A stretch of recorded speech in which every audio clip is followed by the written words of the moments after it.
নমস্কাৰ বন্ধু বান্ধৱীসকল, পতাকাৰ তলৰ পৰা আমাৰ অধিৱেশনৰ প্ৰস্তুতি এয়া আমাৰ আছিলে। অধিৱেশনৰ আগমুহূৰ্তৰ এয়া দৃশ্যাৱলী। অধিৱেশন 14 জুলাইত দেওবাৰে হৈ গৈছিলে শংকৰদেৱ কলাক্ষেত্ৰ বাগ্মীপুৰ নীলমণি ফুকন প্ৰেক্ষাগৃহত।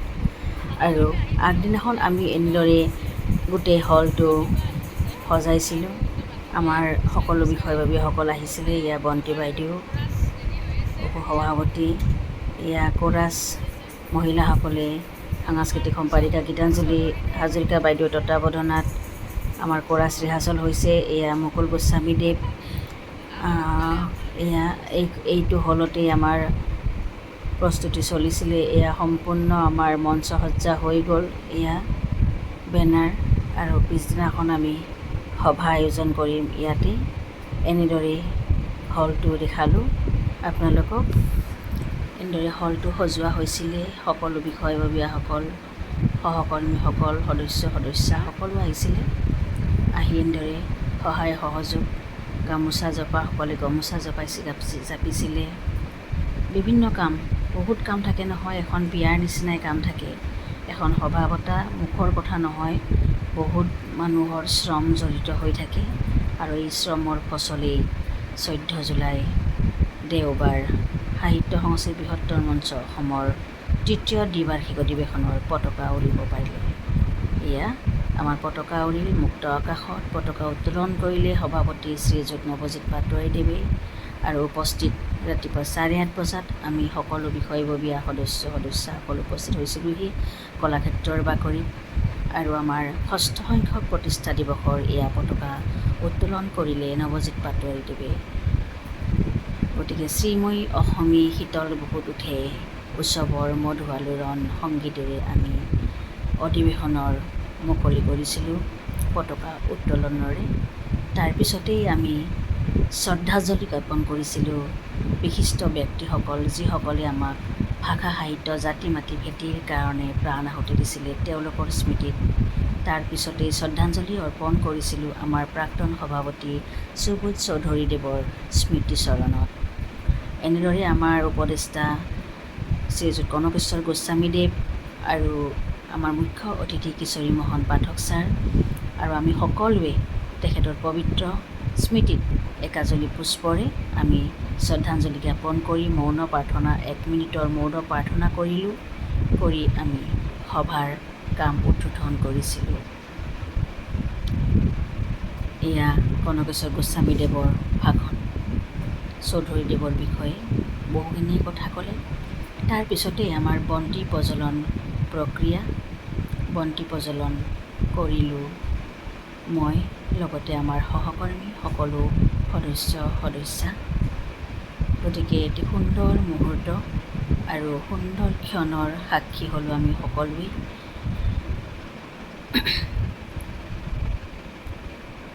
আপোনালোকৰ উপস্থিতি আৰু আশীৰ্বাদেৰে আমাৰ অধিৱেশনখনি সুকলমে পাৰ হৈ গৈছিলে। এয়া সভা উদ্বোধন কৰিছিলে মঞ্চৰ উপসভাপতি হিমাংশু পাঠকদেৱে। তেখেতৰ উদাত্ত কণ্ঠৰ আৰু মঞ্চৰ প্ৰতি যি সুন্দৰ ভাষণ ৰাখিলে, তেখেতক আন্তৰিক ধন্যবাদ জ্ঞাপন কৰিলোঁ। তাৰপিছতেই আমাৰ সভা আৰম্ভ। সভাপতি মহোদয়ক এনেদৰে আমি সঞ্চালন কৰিবলৈ আমি তেখেতক আদৰণি জনালোঁ। তাৰপিছতে বিশিষ্ট অতিথিসকলক আদৰণি জনাইছোঁ। তাৰপিছতে আমাৰ মঞ্চৰ থিম চং বুলি ক'ব পাৰি সমবেত সংগীত পৰিৱেশন হ'ল। সমবেত সংগীতটো মই লিখিছিলোঁ 2018 চনত প্ৰথম অধিৱেশনৰ সময়ত। এয়া সভাত মানুহ ইতিমধ্যে আহি ভৰি পৰিছে সভাগৃহ, আৰু সকলো একান্ত মনে কোৰাছৰ যি সুৰ আৰু যি কথা সকলোখিনি প্ৰশংসা কৰি তেওঁলোকে কোৰাছৰ মিলে। এয়া বন্তি বাইদেউ, তেখেতে গোটেই সভাখনৰ আগ ধৰিছিলে।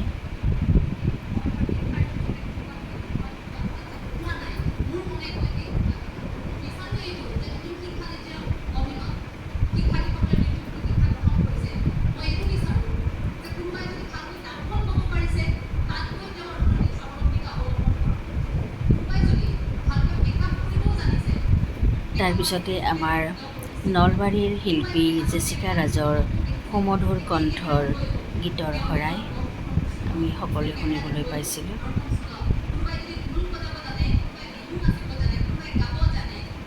মঞ্চত সেই সময়ত অকণমান সীমিত হৈছিলে, কাৰণ ভাত খাবলৈ মানুহবোৰ উঠি গৈছিলে,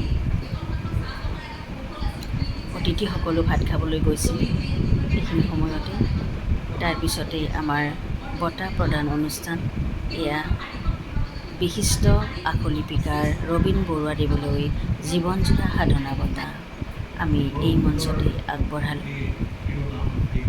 তাৰপিছতেই এনেদৰে বিভিন্ন অনুষ্ঠানত বিভিন্ন শিল্পীসকলক আমি বিভিন্ন ধৰণে বঁটা প্ৰদান কৰিলোঁ, সন্মান জনালোঁ এইখন মঞ্চতে। যিখিনি নীৰৱ সাধক তেওঁলোকক আমি আজি এই মঞ্চত চিনাকি কৰাই দিলোঁ। আৰু এয়া বিশিষ্ট যুৱ সাংবাদিক এঞ্জেলা চাংমাইৰ উদাত্ত ভাষণত আমি সকলোৱে মন্ত্ৰমুগ্ধ হৈ পৰিলোঁ। সঁচাকৈয়ে ইমান কম সময়ত ইমান তীক্ষ্ণ বুদ্ধিৰ, ইমান মেধাসম্পন্ন এগৰাকী সাংবাদিক আমি পাই সঁচাকৈ আমি আনন্দিত হৈছোঁ। তেখেতৰ জ্ঞানৰ ইমান সমৃদ্ধ জ্ঞানেৰে ইমান তেখেতে ষ্টাডি কৰে, ইমান তেখেতে অধ্যয়ন কৰে, যাৰ বাবে তেখেতে আজি ইমান সুন্দৰ কথা ক'বলৈ পাইছে এখন ৰাজহুৱা অনুষ্ঠানত। গতিকে তেখেতৰ উজ্জ্বল ভৱিষ্যত আমি কামনা কৰিছোঁ। আৰু সঁচাকৈ এক আদৰণীয় ভাষণ আৰু সমৃদ্ধ কৰিলে আমাক সকলোকে।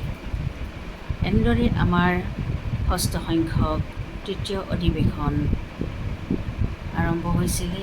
এয়া ডক্টৰ সুশান্ত কুমাৰ কাশ্যপদেৱৰ বলিষ্ঠ ভাষণত সকলোৱে মন্ত্ৰমুগ্ধ হৈ পৰিছিল। সাংবাদিক চিন্তুমণি শইকীয়াদেৱৰ বলিষ্ঠ ভাষণতো দৰ্শকসকল মুগ্ধ হৈ পৰিছিলে। গতিকে ইমান সুন্দৰ সুন্দৰ বক্তব্য ৰাখিছিলে সকলো বিশিষ্ট অতিথিসকলে। আমি সঁচাকৈ আহ্লাদিত হৈছোঁ আৰু বহুত শিকিব পাৰিলোঁ সেইদিনাখন। চিন্তুমণি শইকীয়ালৈ সংবাদ প্ৰণোদন বঁটা আগবঢ়ালোঁ। বন্তি বাইদেৱে আঁত ধৰা এই অধিৱেশনখনত বিভিন্ন প্ৰান্তৰ কবিতা আবৃত্তিৰ পুৰস্কৃত প্ৰাপ্তিসকলক, সত্ৰীয়া নৃত্যৰ পুৰস্কাৰ প্ৰাপ্তিসকলক আমি বঁটা বিতৰণ কৰা হ'ল।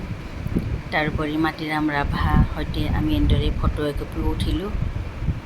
মাটিৰাম ৰাভা আৰু অমূল্য ৰাভা আছিলে বাঁহ বেতৰ শিল্পী, হস্তশিল্পী। তেওঁলোক নীৰৱে তেওঁলোকে এই কাম কৰি গৈছিলে আৰু তেওঁলোকক আমি এনেদৰে সন্মান জনাবলৈ পাই সঁচাকৈ সুখ অনুভৱ কৰিছোঁ। আৰু এনেদৰে আমাৰ সাহিত্য সংস্কৃতি বৃহত্তৰ মঞ্চ অসমৰ তৃতীয় দ্বিবাৰ্ষিক অধিৱেশনখন সফল সমাপ্তি ঘটে আৰু সকলোৰে আশীষ শিৰত লৈ অনাগত ভৱিষ্যতৰ বাবে আকৌ ভাল ভাল কাম কৰি যোৱাৰ আমি প্ৰতিশ্ৰুতিৰে আজিৰ আমাৰ এই ভিডিঅ'টি এইখিনিতে মই সামৰণি মাৰিলোঁ। এখন সভা পাতোঁতে